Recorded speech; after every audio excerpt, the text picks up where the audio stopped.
We begin the hour with our good friend Julie Kelly, who has been on top of Jan 6, Jack Smith, everything else for years now, coming on to talk about all of this with us. But I just want to start with this, Julie. How much did you enjoy Tuesday night? Was there a moment that for you was like the apex of happiness? I know we've joked before about what having a camera on Jack Smith would have been like. I hope you thought about that idea at least once as all the returns were coming in. Do you still just kind of find yourself walking around with a smile on your face? Totally, Clay. And I did repost our conversation from a few months ago when you said, wouldn't you love to have a camera in the room when Trump won, a camera on Jack Smith? I retweeted that because it's so true. The first people I thought about when I woke up Tuesday were, of course, the January 6ers, knowing how much the Trump victory would mean to them.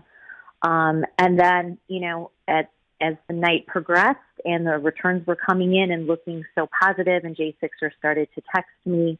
And I think it was just like later that night realizing, wow, the good guys won. I think it was like 1 o'clock or so. The good guys won. The bad guys lost, are going to face repercussions, which of course I will happily work on. And then, most importantly, the burden lifted off of J6ers, knowing that there's hope for them, relief around the corner, and exoneration at the very least, Clay and Buck, their own government not referring to them as domestic terrorists anymore. Julie, can you just, for everybody, we've had you on a lot to talk about the J6 defendants. Give a sense, because, the media and a lot of the media that I'm talking about, those who listen to us and who are part of our extended radio family here don't pay attention to. But for a lot of Americans, what they've been told is there's all this violence and only the most serious people have faced any, serious crimes have faced any consequence from January 6th.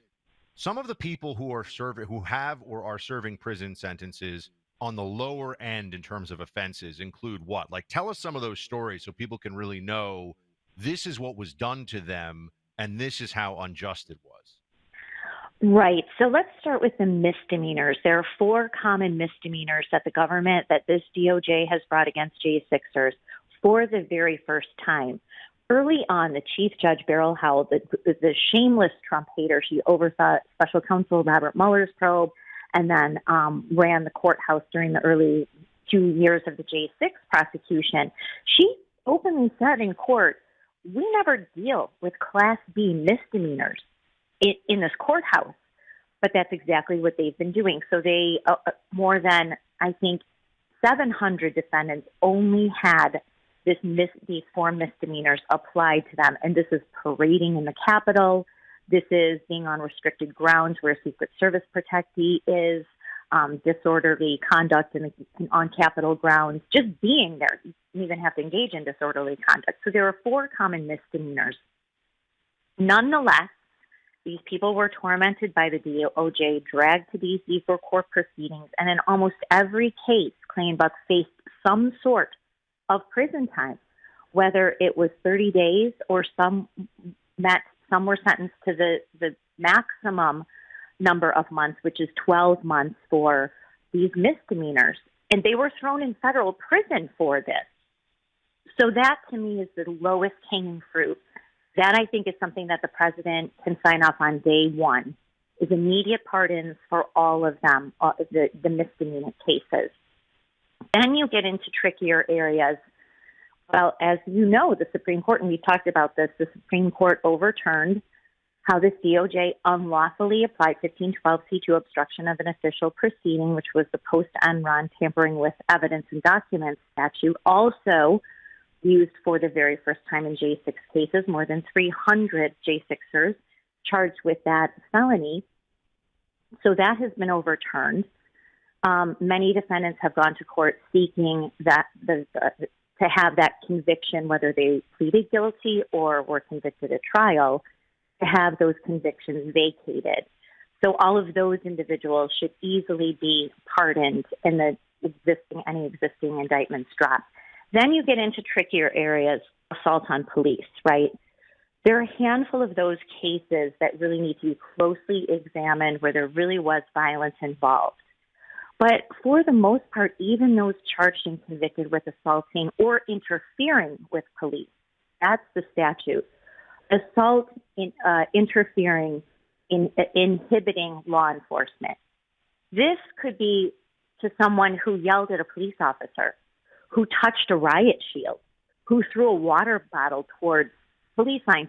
And we see things like that all the time in protests, correct? We saw it certainly throughout 2020 in Washington, D.C., but they were never charged with this federal statute. So we need to look more closely. I think that will be the stickier area, the grayer area, as to where pardons should apply. Even the most egregious cases, their sentences should be commuted. You have a man, Julian Cater, who has been in prison since March of 2021, his arrest. He was one of two of the fall guys for the death of Brian Sicknick, claiming that because he was hit with pepper spray, that's how he died of a stroke the next day. Julian Cater arrested on an airplane in New Jersey, March of 2021, accused of spraying Brian Sicknick with a small thing of pepper spray.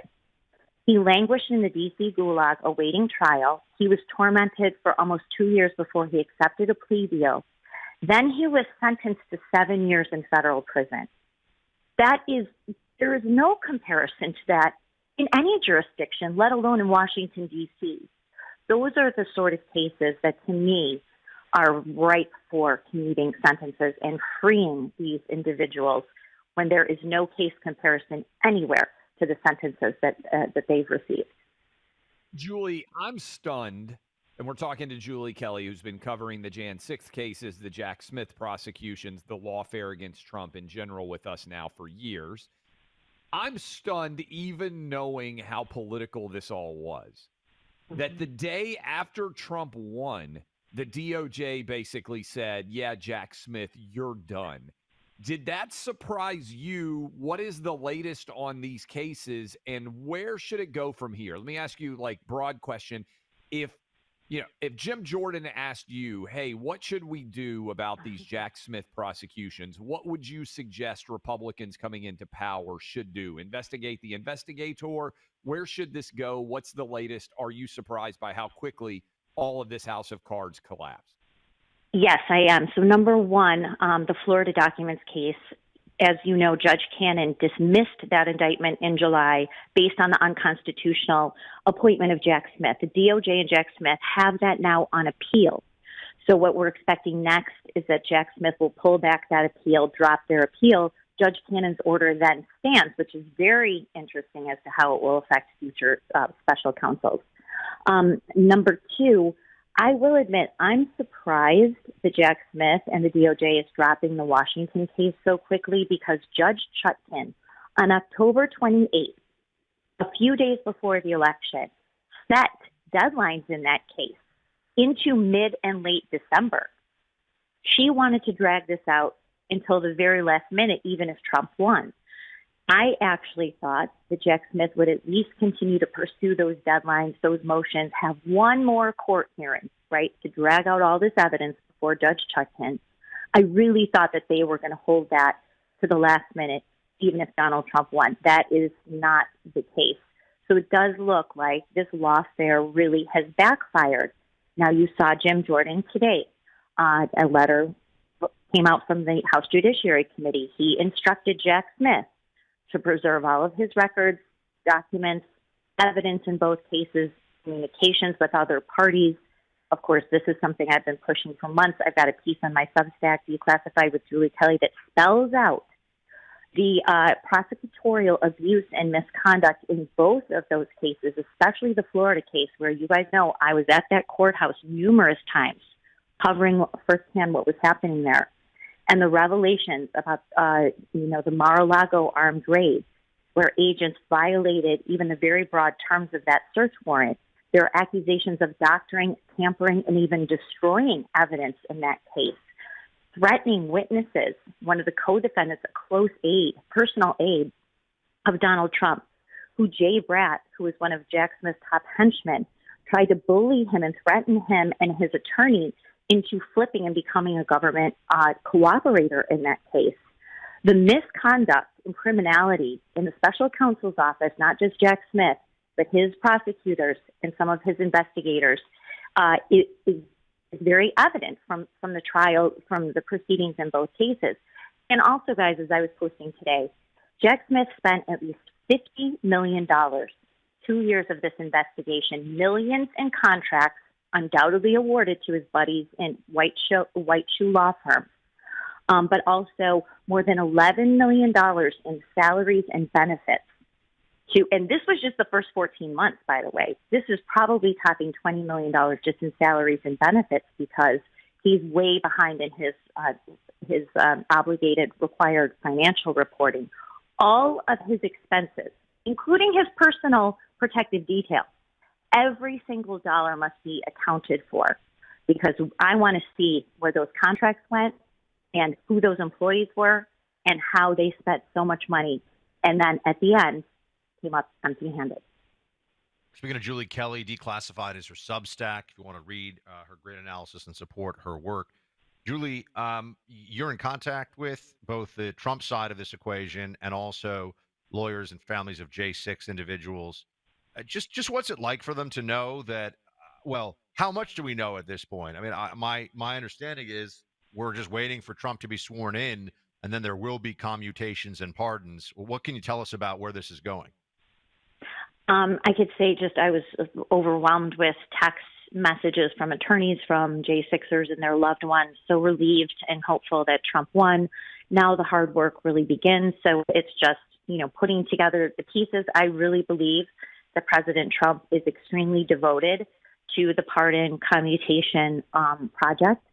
Whoever his new attorney general will be, particularly an acting D.C. U.S. attorney where all of these cases are litigated out of, that individual must immediately on January 20th, 2025, shut down what the Merrick Garland, Lisa Monaco, Matthew Graves DOJ refers to as the Capitol siege investigation.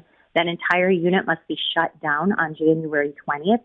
Any existing indictments, you guys, they arrested a man from Georgia on Election Day, a key swing state, the FBI Counterterrorism Task Force, arresting a man for his participation in January 6th. That Capitol Siege division must be shut down immediately and then address the cases that have already been litigated, the convictions, the plea deals, and those languishing in prison or awaiting sentencing. These judges, by the way, in D.C., are still moving these cases forward. I heard from a J6er the other day who said his trial date has just been set for January 9th.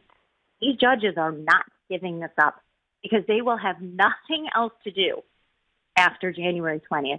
You could go to that court docket any day of the week. 75% of the cases before those judges relate to January 6th. I have no idea what they're going to do after January 20th. I do have an idea, though. Some of them should be impeached. Some of them should retire. And quite frankly, the entire D.C. federal court system should be shut down after what they've done to these individuals, broke the law, overturned by the Supreme Court, overturned in some cases by the appellate court, sentencing enhancements that did not match the law. After the egregious misconduct in that courthouse, it should be completely shut down. Julie Kelly, everybody. Julie, we appreciate, and I know the J6 defendants and their families greatly appreciate everything you've done on this topic. And as we get more to the action phase of this, where people will get the clemency that they deserve, we will be talking to you more about it. Thanks so much for being here. I appreciate you guys, and they do too. Thank you so much for covering my work.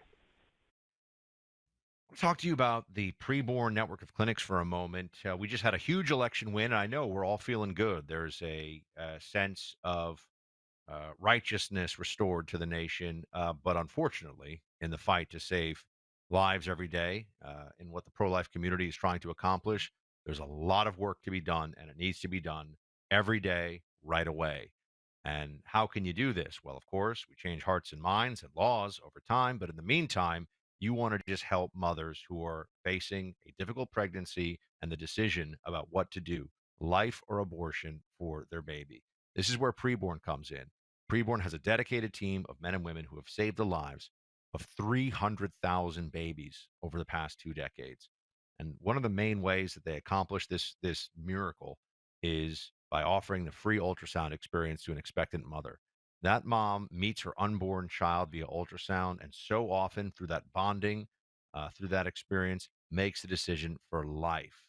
Your donations to preborn makes this experience and all the support that these moms get for up to 2 years after the birth of the baby makes this all possible. I've been to a preborn clinic. I've seen the work that they do. And honestly, the work is little boys and girls who are running around the office who are with their moms now and living happy lives, in part because of the decision that was made because of preborn. Please consider donating today. An ultrasound costs just $28. If you can donate that amount or 5 times that amount, $140, that would contribute to saving unborn babies' lives today. 5 ultrasounds would be $140. One ultrasound, $28. But whatever you can spare, $10, $1,000. Depends on what you have right now to be able to donate. But please consider a donation. Using your cell phone, dial pound 250 and say baby. That's pound 250, say baby. Or if you want to donate online, that's what I've done in the past. Go to preborn.com/buck. Sponsored by Preborn.